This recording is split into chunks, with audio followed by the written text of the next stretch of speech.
this is my video on Epic and how it's a powerful website which helps readers learn the essential reading skills of phonics and vocabulary. Right now we're looking at the teacher side of the app, and what I'd like to show you is that by wanting to teach phonics to students, all I need to do is type in phonics, and it brings up a list of books that are useful to me and for students learning this skill. As you can see, I can put in a filter where there is a quiz at the end of the book. What I'm also able to do is to assign these books to certain groups, differentiated groups based on reading ability and level. If I show you what the student sees, I can go to a student facing website, and if I choose Andrew, you'll be able to see that Andrew will have an assignment in his library, recent, and he can navigate to the book that I assigned him.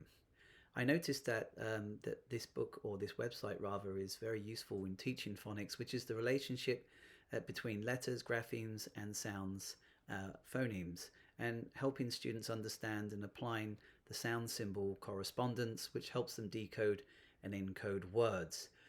What is also useful is that there is a note for parents if students are reading at home, and useful instructions for teachers too. It explains exactly what it wants the student to learn. Here we are learning the family of et, and if we click into the book we can see that it is teaching the relationship between what's written on the page et and to the sounds it makes and the family too.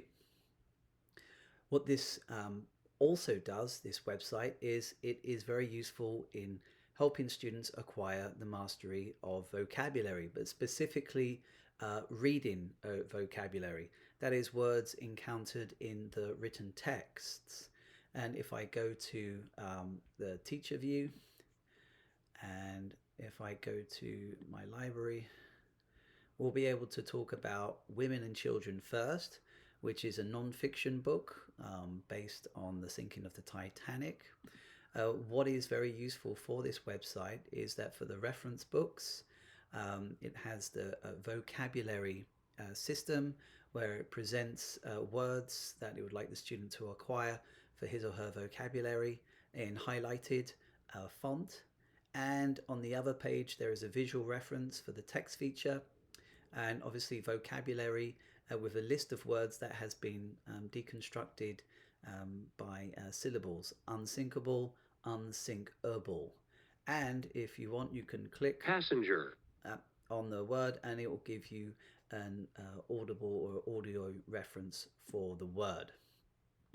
One thing that I do notice on this website is that whilst it's powerful for the phonics and vocabulary, in terms of a huge reference, it's perhaps better for younger readers. If I was, for instance, to type in phonics and I wanted an age of, say, 10 years old for 4th grade, there isn't a lot of ready-made books with quizzes at the end.